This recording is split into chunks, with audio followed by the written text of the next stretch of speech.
बीकानेर से हैं inventing helping hand society के डायरेक्टर हिमांशी गहलोत। कैंसर पीड़ितों के लिए अच्छी पहल कर रही हैं। इस एनजीओ की वजह से कैंसर से पीड़ित कई बालक और बालिकाओं के चेहरों पर मुस्कान आई है। कीमोथेरेपी के चलते गंजेपन को ढकने के लिए लगातार कोशिश कर रही हैं। हिमांशी गहलोत ने बताया कि एनजीओ को हेयर डोनेट करती थी, लेकिन उन्हें लगा कि सही तरीके से ये काम नहीं हो पा रहा। ऐसे में खुद ही हेयर विंग की व्यवस्था करना शुरू किया। उनका कहना है कि निश्चित तौर पर काम थोड़ा मुश्किल रहा, क्योंकि इंडिया में विग बनाने की सुविधा कम है। हमारे सहयोगी लक्ष्मण राघव ने हिमांशी गहलोत से खास बातचीत की, आप भी सुनिए।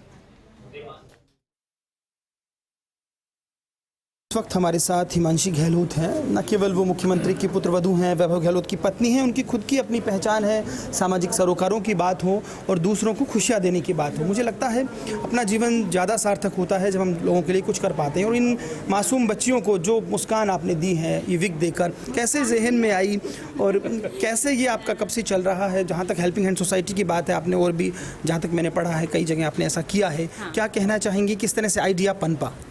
मैंने ये पहले भी बोला था, मैं खुद अपने बालों को किसी एनजीओ को डोनेट किया था जो हेयर डोनेशन पे काम करते थे।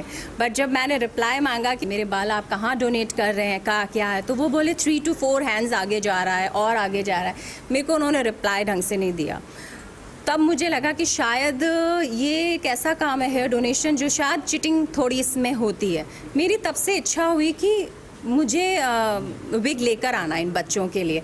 तब से मैंने विग बनाने के लिए, जो बहुत कम लोग बनाते हैं क्योंकि इसका प्रोसेस बहुत महंगा है। आप देखेंगे कि एक विग का कॉस्ट 55,000 to 60,000 पड़ जाता है मैक्सिमम।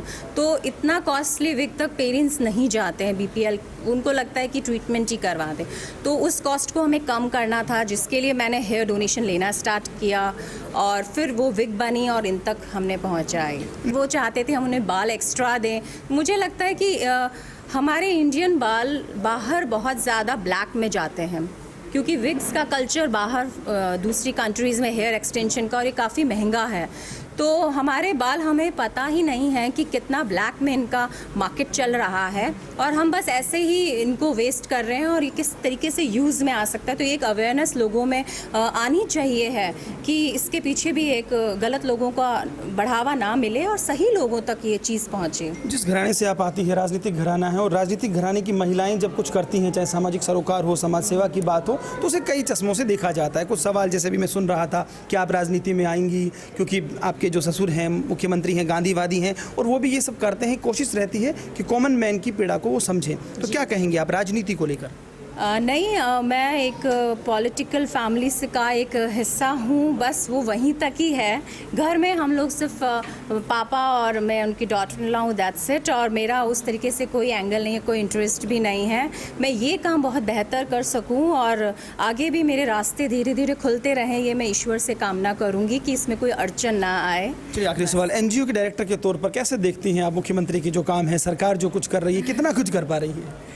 बहुत कर रही हैं। मुझे लगता है कि वो कोरोना टाइम में, जैसे मैंने पापा को काम करते हुए देखा, जब उनको खुद कोरोना हो गया था, तो हमारी सबसे ज़्यादा शिकायत थी कि वो रेस्ट करें, और उन्होंने वो रेस्ट नहीं किया। उन्होंने तब भी अपने कॉन्फ्रेंसेस जारी रखे, जो एज अ फैमिली मेम्बर हमारी उनसे शिकायत थी, और वो उसका खामियाजा उनको थोड़ा सा भुगतना भी पड़ा। अभी उनको जो हुआ, वो बहुत फिट हैं, फिर भी उन्हें कैसे हुआ, इट्स अ बिग क्वेश्चन।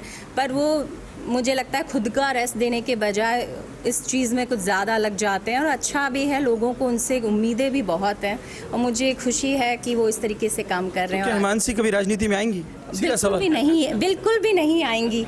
मैं ये काम कौन करेगा फिर? बहुत शुक्रिया। आप देख सकते हैं दोनों बच्चियाँ कुछ थैंक यू बोलेंगी हिमांशी को?